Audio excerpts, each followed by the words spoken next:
Hi, my name is Daria Mezensova and welcome to Politeka World Show. In today's show, we'll talk about the following. How possible is the breakthrough of Donbas by Russian military forces? What will be the next counteroffensive by Ukrainian army? And how long could Russia afford these barrage of missiles on civilian and critical infrastructure? We will talk about it with the officer of the Canadian Armed Forces and the head of NGO Mriya Report, Friedberg, with us.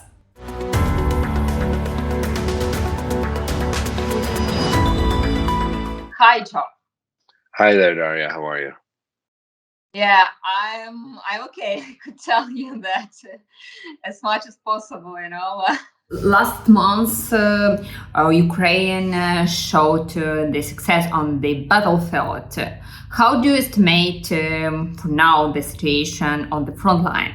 In the last 2 months, we've seen an incredible situation. We've seen Kherson city, the eternally Russian city for 6 weeks, not so eternal, was liberated, and the actions of the Ukrainian armed forces were pretty methodical, I would say, moving across half of Kherson Oblast on the north of the Dnipro, the west of the Dnipro, and then eventually removing the rest. Now, the Ukrainians fought hard for this territory, I would say. A lot of people think that the Russians just vacated it and gave it away. This just isn't true. They obviously did withdraw, but they took a lot of casualties. A lot of their heavy equipment was left, making, again, as we know, Russia the largest contributor to Ukraine's army in equipment. So looking at what happened in Kherson, from our perspective, we're noticing that the advance on Kherson city from and around inlets and across was so effective that Ukrainian forces were able to fix Russian forces on the east bank of the Dnipro. So that means that those Russian forces that thought they would get away were not able to really disengage from Ukrainian forces. And as a result, you have a Ukrainian presence on the east bank of the Dnipro currently, even, and we know Novikovka, but several other towns and villages we're aware of have taken. So it's a very important symbol. It's a great symbolism for Ukraine, I would say. And I think that it demonstrates the strength and the competence of the Ukrainian armed forces. Joe, how do you think, how long the ground fights could be continuing in Kherson? We know that there are a lot of bombarding right now, a lot of ground fights, and so on, so on. I suspect that the fight for the territory between the Dnipro and Melitopol has already been determined. So I say this because I don't see, if I do a terrain analysis of the ground between the Dnipro and, say, Melitopol, most of that is pretty difficult to defend. We've always said on our space that we suspect that once Kherson falls, you're going to see the Russians move back towards Melitopol anyway. And they'll set up what we call perhaps disruption zones in which, as the Ukrainians push east along the trace, they'll meet smaller pockets of Russian resistance, which will tend to try to attrit the Ukrainians, but I don't think it'll work. I suspect that the Ukrainians, once they are able to get on the east side of the Dnipro in strength, you're going to see a lot of movement towards Melitopol. Similarly, you're going to see a collapse of Russian forces and withdrawals in and around Zaporizhzhia coming southeast. The Russians can't maintain those lines, I suspect. So I think we're hearing more of it. You're hearing the rumblings on Russian Telegram, and Russian mill bloggers are talking about, for the sake of the environment and because they're such nice guys, they're going to evacuate the nuclear power plant at the Nohadar. But we know it's not because they're nice. They're doing it because they can't hold it. So I suspect the next, in the next month before heavy winter sets in, or heavier winter, I would say we're going to see Ukrainian forces push towards Melitopol and locate and define the Russian enemy, and then engage them when they're ready. The Ukrainians are usually really good at that. They tend to, define their enemy, shape them for a month, meaning use mass fires to fix them and to attrit them, and then conduct a counter attack, which generally tends to be very effective. Yeah, and now also there are a lot of talks about breakthrough of the Donbas by Russian military forces. I could read a lot about it in different media. So we know that some Russian military troops were moved to Donbas from Kherson. And what is your vision on the development across Donbas in winter, especially? So just again, looking from the outside at Donbas and Bakhmut area in particular, you know, I call it, and we've been talking about it in our Twitter space. We have military experts, we have political experts, we have all kinds. We're looking at it as a position that the Ukrainians seek to block or fix Russian forces. The Russians, perhaps when they held Izium, Liman, and Izium, there could have been some sense to going really hard for Bakhmut. But without them, Bakhmut loses a lot of strategic importance as a gateway to Kramatorsk and Sloviansk. I mean, the reality is it's a horrible place to be positioned from the Russian perspective in the condition they're in now. And what's happened is Ukrainians have set up a big iron wall to block them, to stop them. And there are lines of defense. And then the south, as you mentioned, two small villages the Russians have managed to advance through, and the Ukrainians have pulled back in certain areas. Now, the benefit of this is it allows for the Ukrainians to destroy the Russians who attack. There are numbers that show up to about 5,000 Russians in the last 2 weeks have been killed in Bakhmut. It's shockingly bizarre.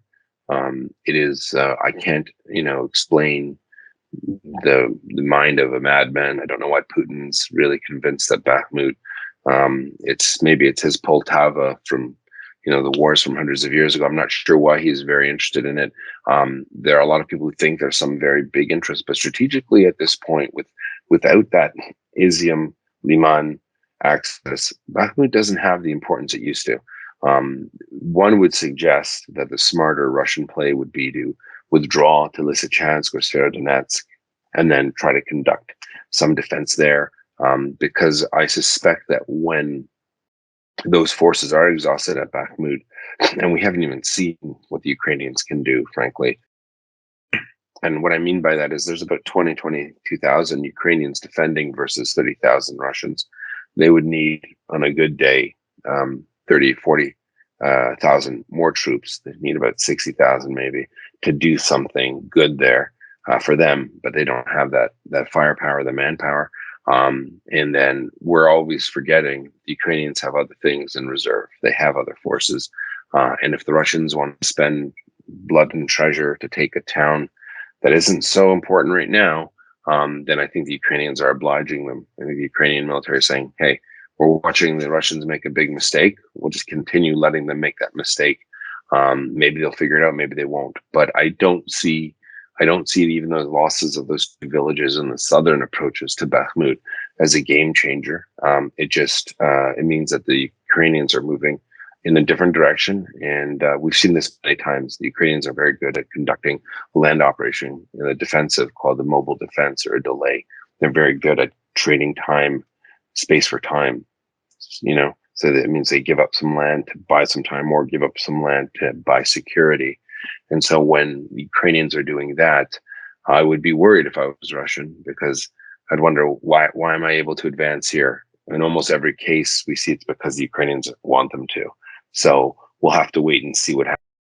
I expect that Bakhmut in general will remain Ukrainian for the course of this war. I think if they move back further in certain positions, it's to mitigate something. I don't think it's a sign of a Russian impending victory.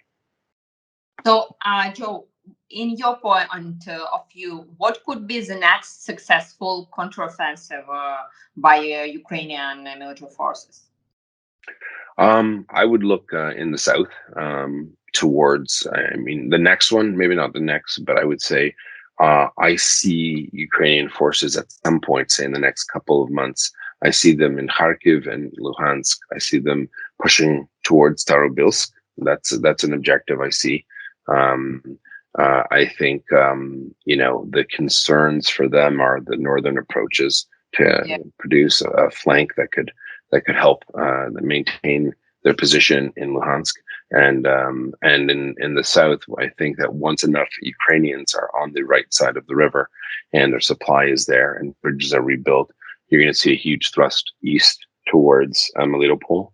And I think that the forces in and around Zaporizhzhia on the Ukrainian side will push down. That'll be the trigger to move down. Is when the forces in Kherson move east.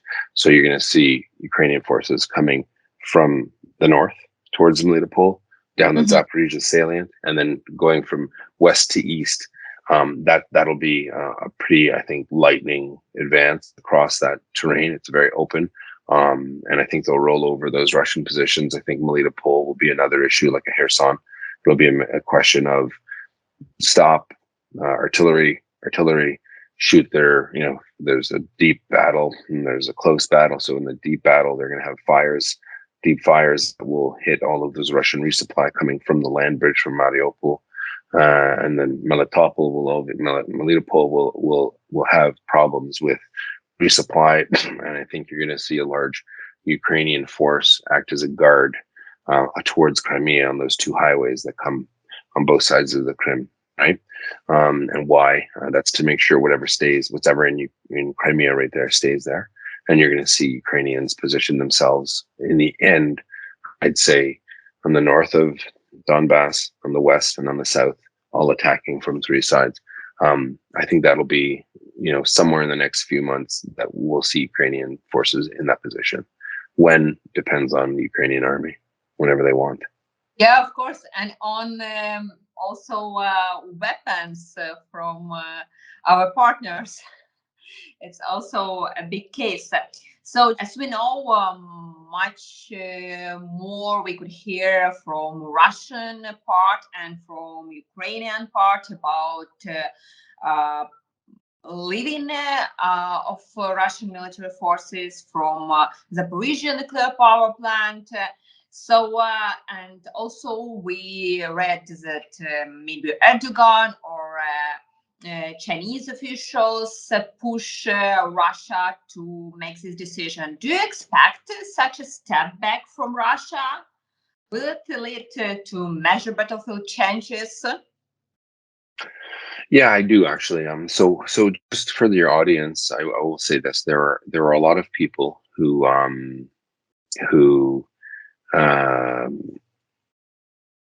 have said they're evacuating Kherson because the Russians are going to use a dirty bomb.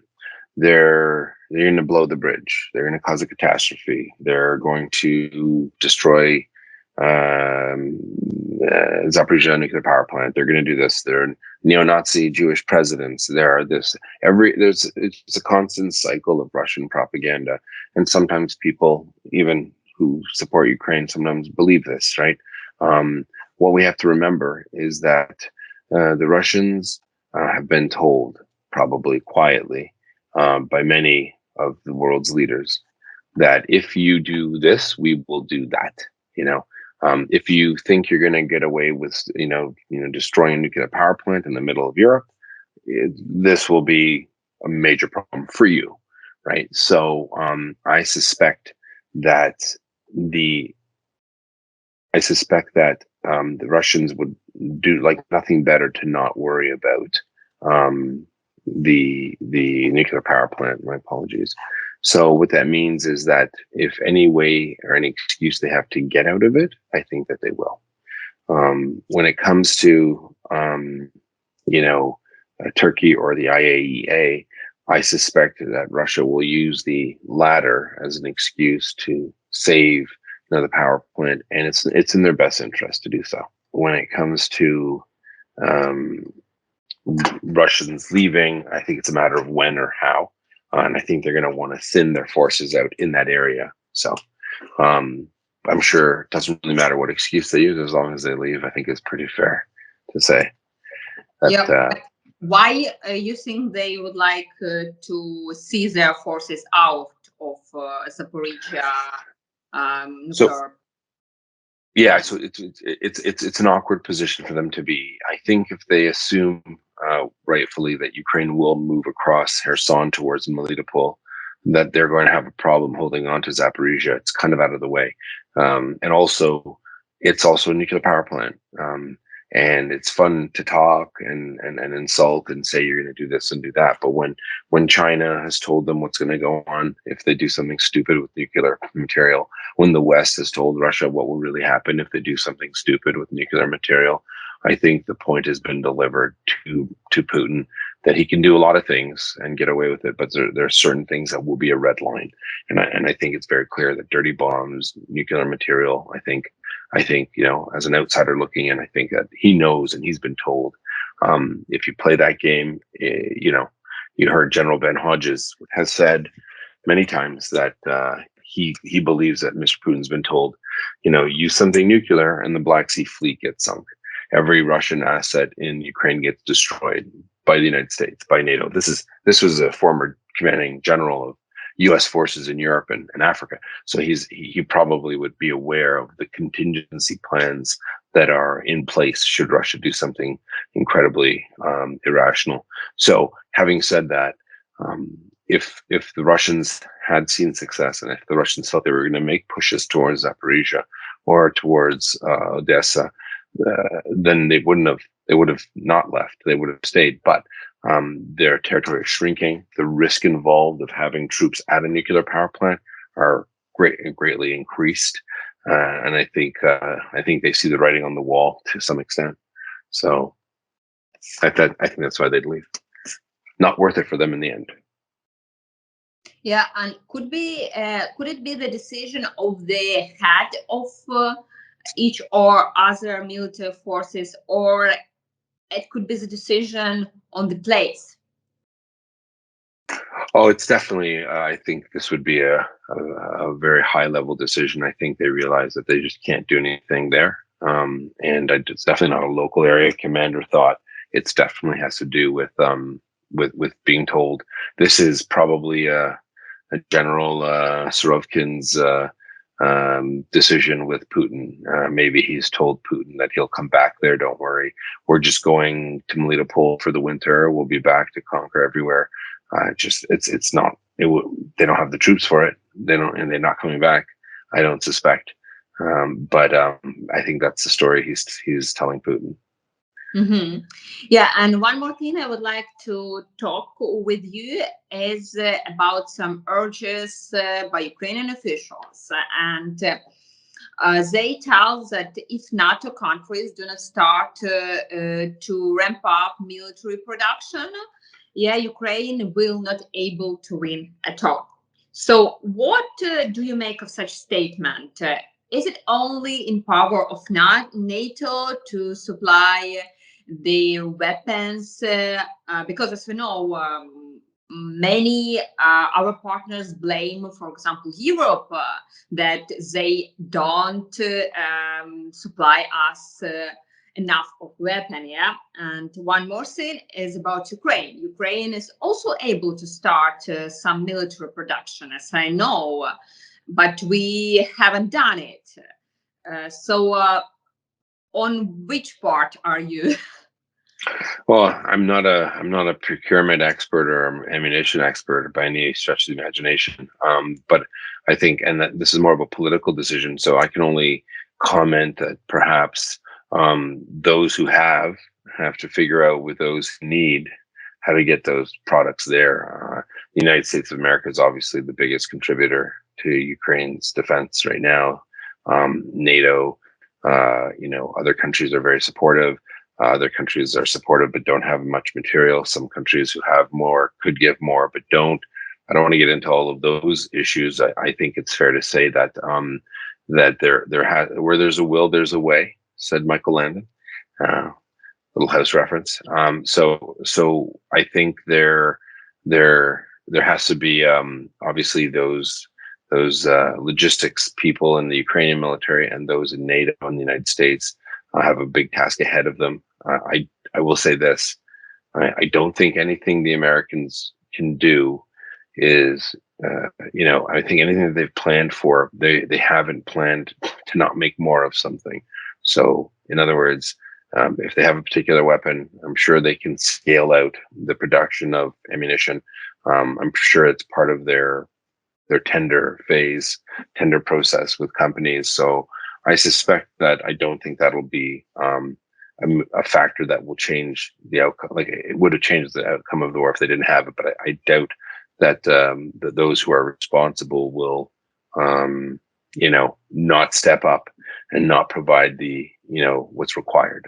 I don't know what's required, but I'm just saying that there's a lot involved. There's a lot of interest. There's a lot at stake. And just as a casual observer looking in, I would say that the West is very committed to Ukraine winning, and I think that they'll make sure that they'll get whatever they need from them to do so. So if it's something they've already committed to giving, I can't see them saying we don't have any more this for you. They've already given them the platform, right? So there's that big vote of trust, I would say. We hear much about situation that U.S. could hasten the procurement of warfare to Ukraine. Do you expect this? As we remember this, for example, for HIMARS, we were waiting around half a year, and they changed a lot on the battlefield. Right. So I think sorry, just to clarify, you said, will they hasten the delivery of weapons? Right. Okay. Yeah, I don't look at Colonel Vindman, Alexander Vindman, who's a friend of our show.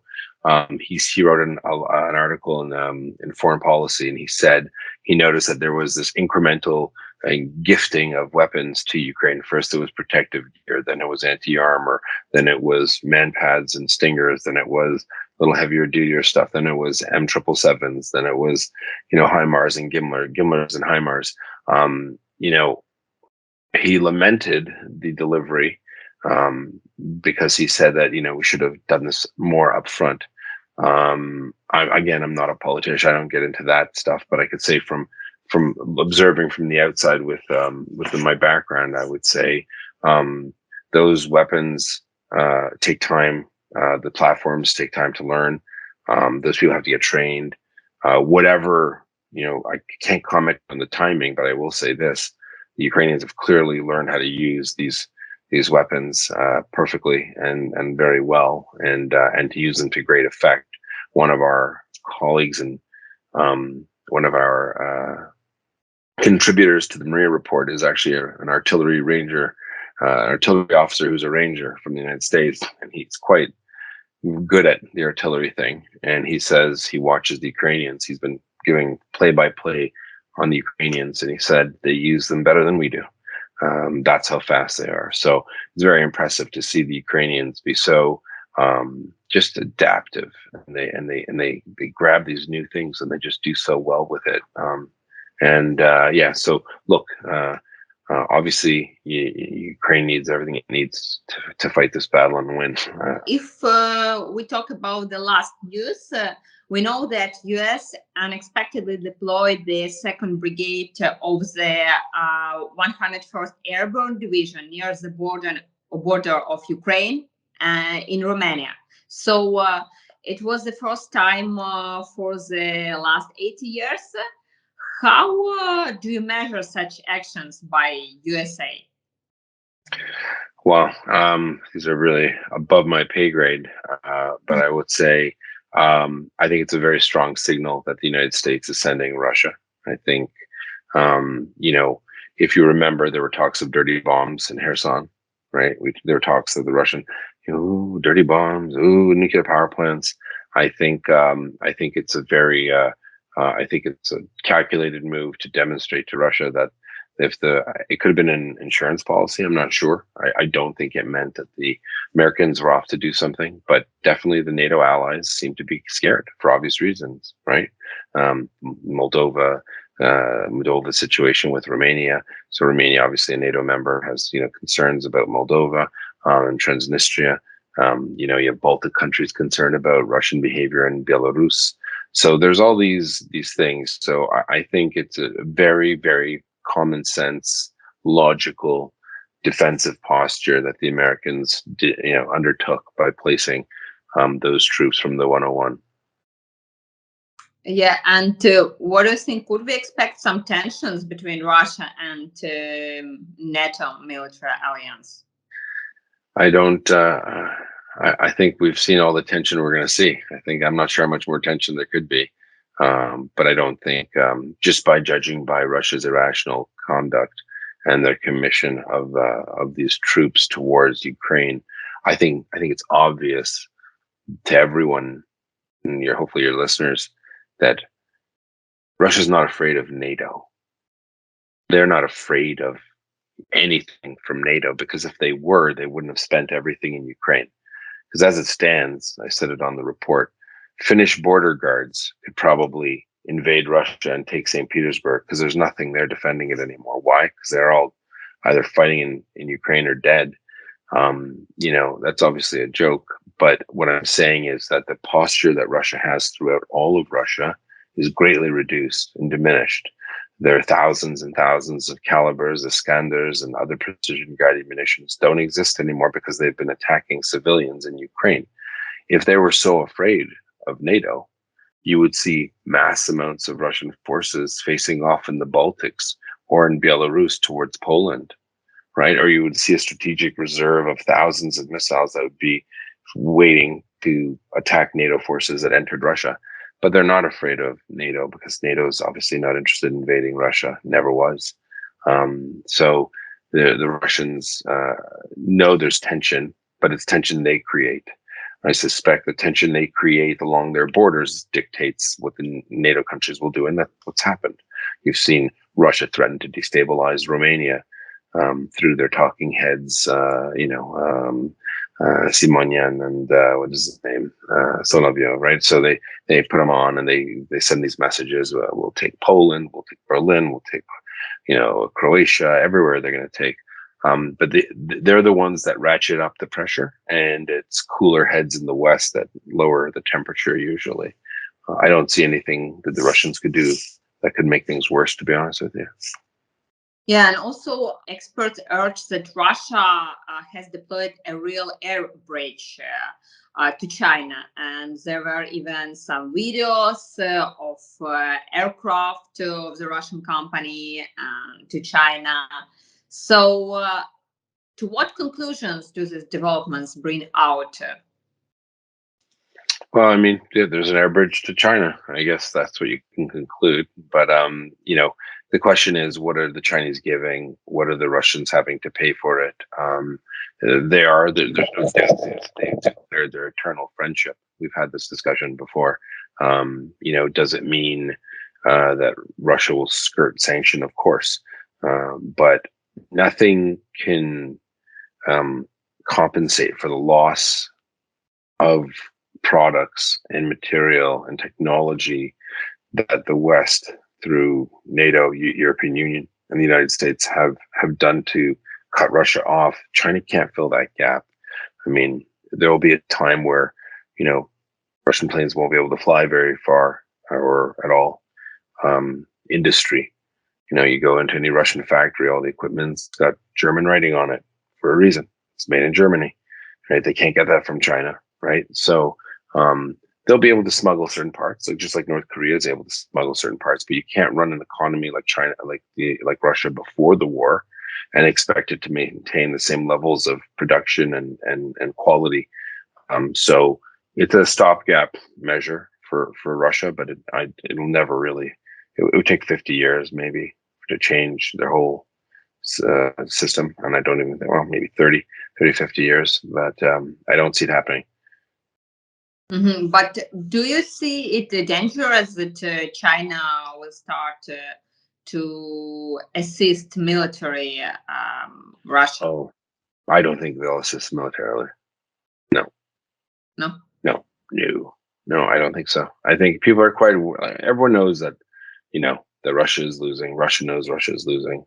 I don't think anyone, even the Iranians who tried getting involved, and they got and they sold some drones, but they also lost quite a few of their IRGC terrorists killed in Crimea by Ukrainian missile strikes. So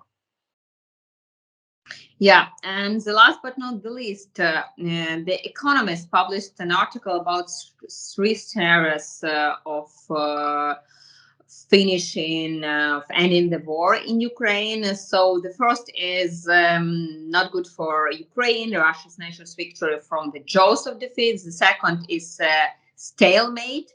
And the last one is about advancing Ukraine and get the Crimea. So, how do you perceive what scenario for you is much more likely to happen? Well, I think if I'm just going to have an imagination here, I would say that I'd see southwest of Ukraine being liberated up to the approaches to Crimea. I see Ukrainian forces moving east from Crimea to Starobilsk. I see Ukrainian forces kettling Russian forces in Donbas. And I see the last major offensive would be to retake Crimea, cutting off the bridge and just pushing in. I think that would be, that in depending on the political perspective too. Maybe Putin's gone. Maybe a new leadership would peacefully return Crimea to Ukraine. Maybe they'll, ask nicely for, leasing Sevastopol base. Maybe that's what they'll do. I don't know. But I mean, just militarily speaking, I think the Ukrainians already have what they need to push the Russians out of Crimea, to be honest with you. And the Russians don't have what they need to defend anything. So I think if we talk about negotiations, I would add that I don't think we should be afraid of the word negotiations, Daria.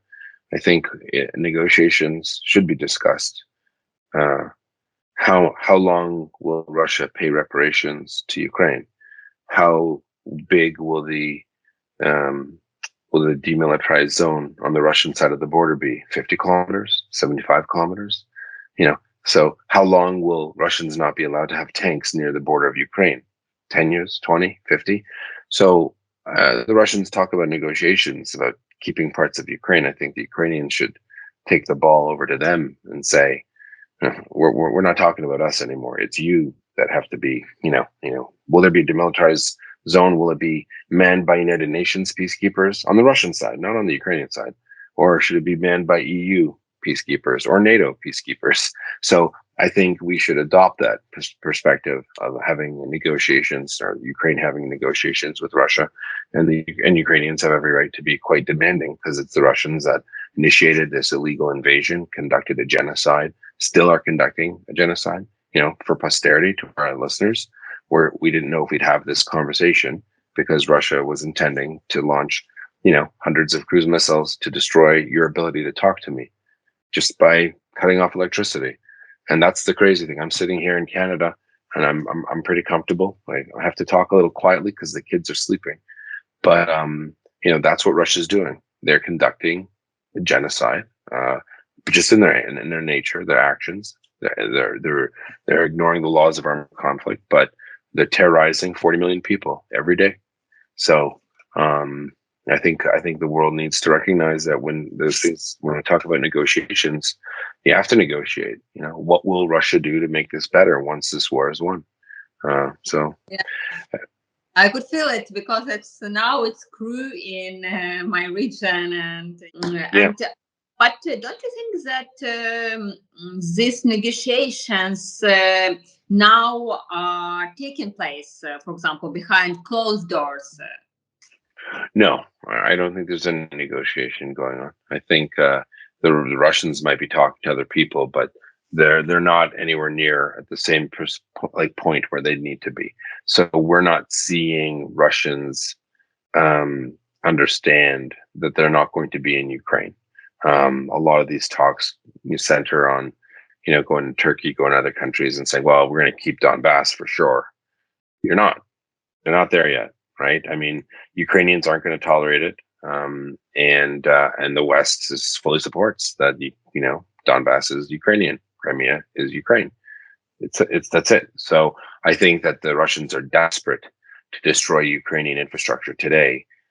On this very day, they're so desperate to make Ukraine unlivable for people that they assume the Ukrainians will give up, or pressure remember, they still think that there's a big chunk of Ukrainians that don't like the government, that hate Zelensky, that they think he's a mafia, and so that they're going to overthrow him, right? So they think that if they make life unbearable for Ukrainians today, that will signal the end of the war, where they'll keep parts of Ukraine. It's just not real. It's not realistic. It won't happen. So I think Ukraine, the Ukrainian government probably has had a really, really good chat and discussions with NATO and EU countries. Once the world saw that Ukraine had what it takes to win, I think they said, look, probably don't go attacking Moscow or send special forces and doing stuff to escalate this that way, but fight for your country and take it. And that's what I think what we're seeing is happening. Yeah, and on the other hand, we know that Russia has poor quality available forces and decreasing some stocks of artillery ammunition. There are a lot of views. Some people think that they are already used 50% of their ammunition, but they do these barrages of missiles. Yeah. We have a pretty switched on missile fellow on the team. I think it's fair to say that Russia has, under 10% of Iskander and caliber missiles. I think it's fair to say they've probably got about 30% of all of their precision guided missiles in total. It's also about platforms. They're launched by air far away. The sea route is not so tenable anymore. But the thing is that it's their ability to resupply, which is really hampered. So eventually, there could be maybe 4 or 5 crazy missile Mondays in Ukraine. And then the Russians would almost have nothing. They just have whatever they produce every month, which is at the most is 20. And at the lowest is about 5 or 6. So yeah. I believe that there will be only 5 like this barrage of missiles. Yeah. 5 days. That's what I mean. Like they can't afford to do hundreds, like for more than 5 more times, I'd say, right? Like if they did, and the reason why they go for 100 is they're trying to saturate Ukrainian air defense, and if they get 75 to 90% success rate in shooting them down, they at least want to get 10 or 15 on target. So they can't fire 10 at a time. They'll lose them all. They can do 100. They're going to get 10 in. And if they do that 5 more times, I suspect they won't have anything else. That's what I mean. So yes. I got it. I got your question. Yeah. So I believe it. We'll see how it's going on, and even on Russian TV, we could hear that they tell, these barrage missiles, they don't do anything. Yeah. So thank you, Joe, for this interview, for your time, and I appreciate. Thank you for having us. I will send you this video when it will be ready. And also share it.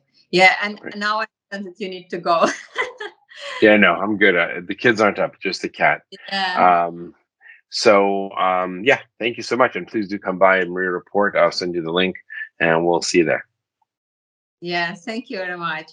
Bye. Okay. Bye.